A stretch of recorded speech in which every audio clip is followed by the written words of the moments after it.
trataremos los dogmas marianos, los dogmas de la Santísima Virgen María que están en la Sagrada Escritura, que están en la tradición de la Iglesia, en el magisterio de la Iglesia.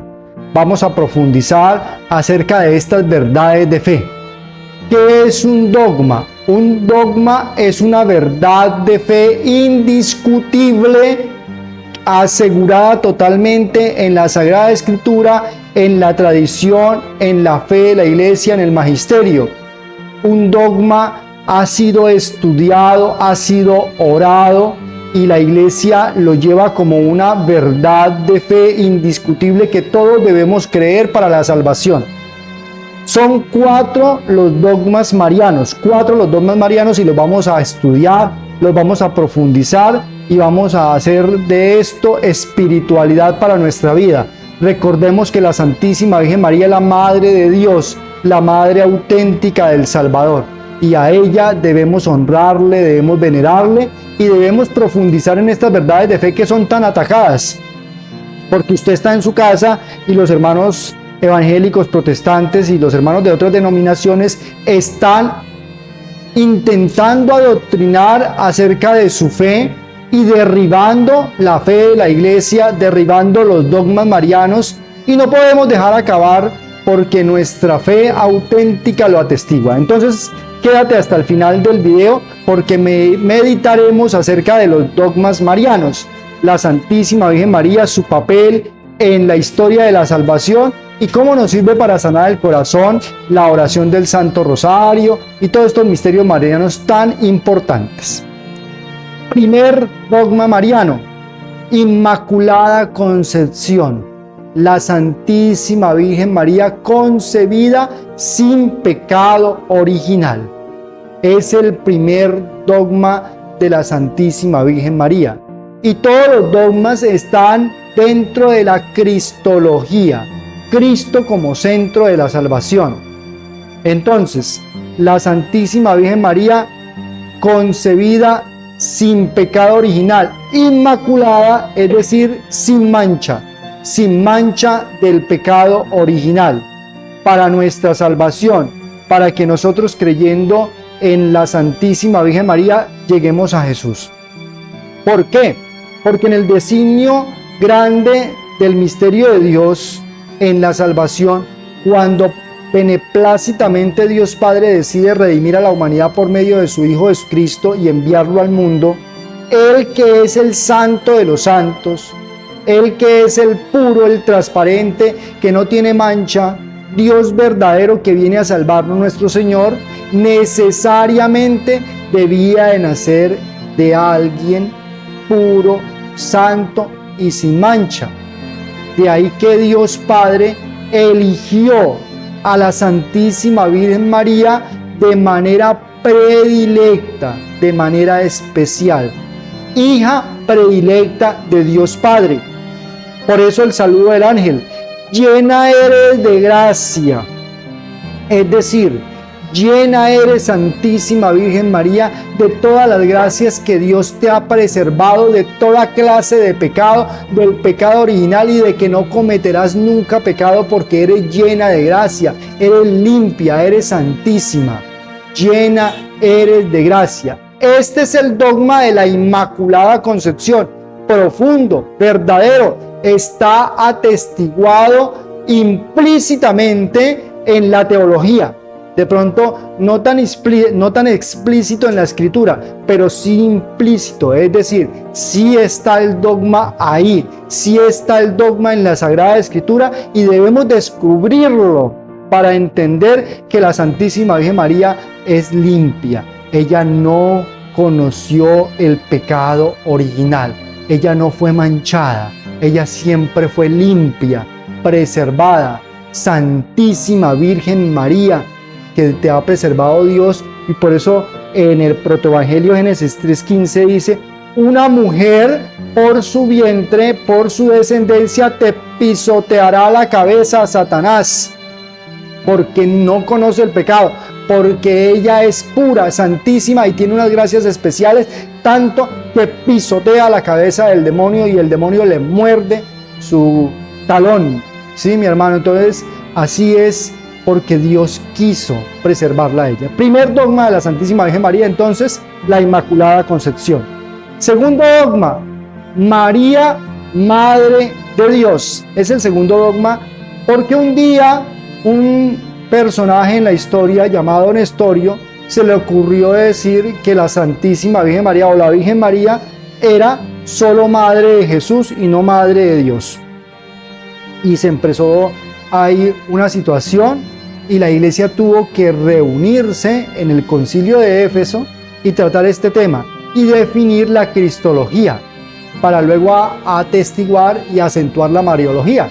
Y en la cristología definió: nuestro Señor Jesucristo es 100% hombre y 100% Dios, dos naturalezas distintas, la humana y la divina, pero unidas sustancialmente e inseparables, de modo que nuestro Señor, al hacerse hombre, es Dios verdadero también.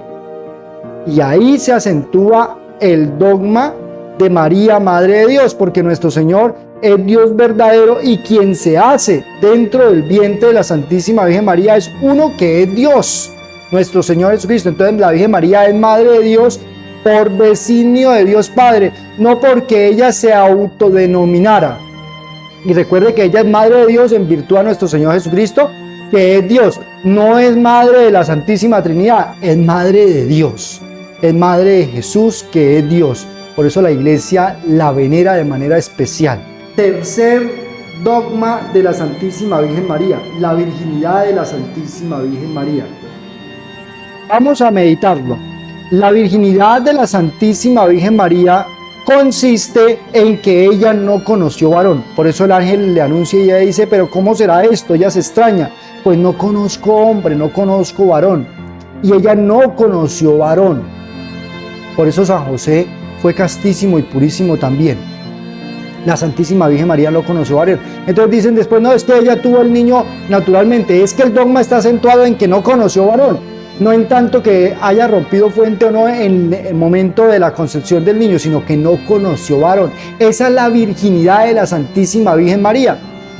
Y entonces también los hermanos separados se pegan de unos textos de los sinópticos donde dice, le dicen al Señor: tu madre y tus hermanos están afuera. Entonces dice: ¿tuvo más hermanos el Señor? Sí, el Señor tuvo más hermanos, pero no significa hermanos consanguíneos. Tuvo más hermanos de fe, hermanos de familia, hermanos de una misma nación, porque la palabra hermanos tiene un contexto muy amplio en la Sagrada Escritura. Y yo te invito a que hagas un estudio teológico para que busques el significado de la palabra hermanos en la Biblia. No significa que sean solamente hermanos consanguíneos. Y si la Virgen María tuvo más hijos, como ellos dicen, ¿por qué entonces nuestro Señor le entregó al apóstol Juan, la Santísima Virgen María, su cuidado en la cruz? Si tuviera más hermanos, pues lo entrega a los hermanos. Sencillo, la Santísima Virgen María no tenía más hijos. En la Sagrada Escritura se dice: afuera están tu madre y tus hermanos, pero en ningún lado de la Sagrada Escritura dice los hijos de la Santísima Virgen María, no lo dice. Entonces la Virgen María no tuvo más hijos, es unigénito, es el único hijo que tuvo la Santísima Virgen María por obra del Espíritu Santo. Por eso Isabel dice: ¿de dónde a mí que la madre de mi Señor, la madre de Dios, venga a visitarme? Porque la Santísima Virgen María ha sido concebida virgen y ha sido virgen antes y después del parto, dice la Iglesia. Antes y después del parto, una virginidad tanto en su cuerpo, tanto en su ser, su espíritu, totalmente en la gloria de Dios. Ese es el dogma de la virginidad de la Santísima Virgen María. Cuarto y último dogma, la asunción de la Santísima Virgen María al cielo. La Virgen María asunta al cielo. Ese es el dogma. ¿Qué significa la asunción de la Santísima Virgen María?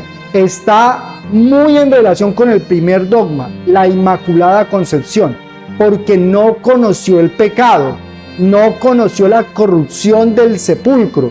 ¿Por qué nosotros fallecemos y por qué nuestra carne es putrefacta? ¿Por qué se daña? Porque somos pecadores. Somos pecadores. Pecador me concibió mi madre desde el vientre, ¿sí? Somos pecadores. En cambio, la Santísima Virgen fue preservada. Incluso antes, en el designio de la mente de Dios, ya estaba ella preservada. Y ella no conoció el pecado por tanto no conoce la muerte, es decir, que la Virgen María no murió. Y ella fue llevada por los ángeles a la presencia de Dios. ¿Dónde está eso? En la tradición de la iglesia. En la tradición, porque los cristianos se reunían y ellos atestiguan que la Virgen María fue llevada por los ángeles al cielo. Por eso nuestra fe está asegurada en la Sagrada Escritura, la tradición y el magisterio. Porque después de la Escritura se escribieron, se vivieron momentos muy importantes que no están consignados en la Escritura, pero sí en la tradición y que nos atestiguan la fe. Por eso ya fue asunta al cielo. Incluso los hermanos ortodoxos hablan de la adormición de la Virgen, es decir, que ella se durmió y también vinieron los ángeles de Dios y la llevaron al cielo.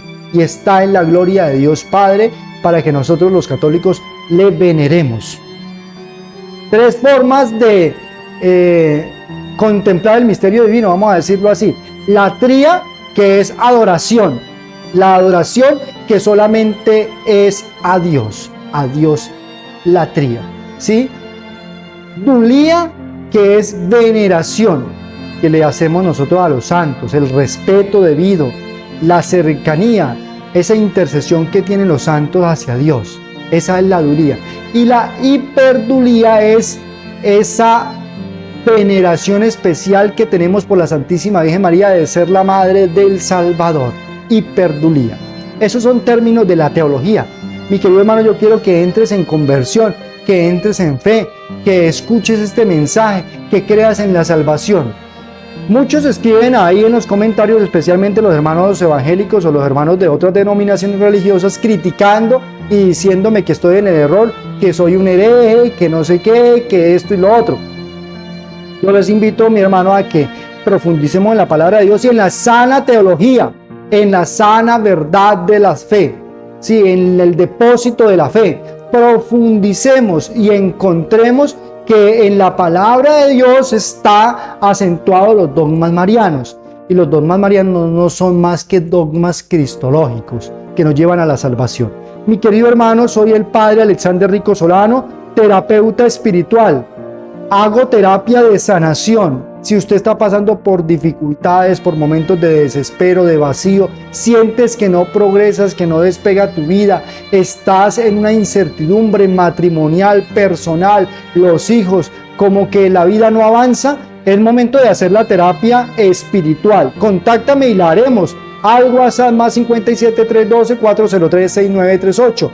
Mi correo electrónico alexanderricosol@gmail.com. También celebro las misas gregorianas por única intención.